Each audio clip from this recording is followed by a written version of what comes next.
चला तर आज बघूयात आपण काळा मसाला कसा करायचा. पहिल्यांदा खोबऱ्याची वाटी घ्या, ती गॅसवर अशी छान भाजा. जास्त काळपट करू नका, नाही तर मसाला काळा होईल. दुसरी गोष्ट, कांदा घ्या, तो शेगडीवरती थोडासा मध्यम काळपट करून घ्या.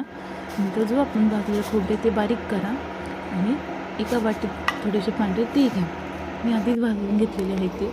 नंतर थोडासा लसूण आणि आलं थोडंसं भाजून घ्या.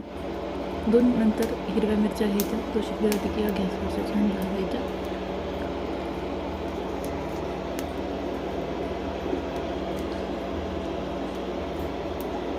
त्याच्यानंतर एक लाल मिरची घ्यायची,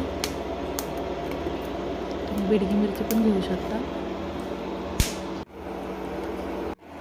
सगळं साहित्य भाजून झाल्यानंतर एका मिक्सरच्या भांड्यामध्ये लसूण, आलं, खोबरं, तीळ तसंच थोडी कोथिंबीर ॲड करायची.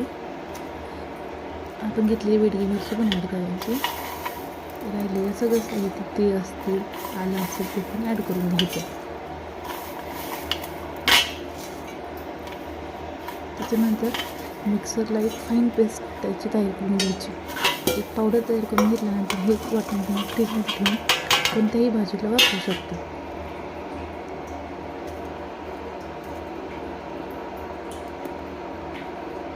दोन हिरव्या मिरच्या टाकायच्या आपण भाजून घेतलेलं.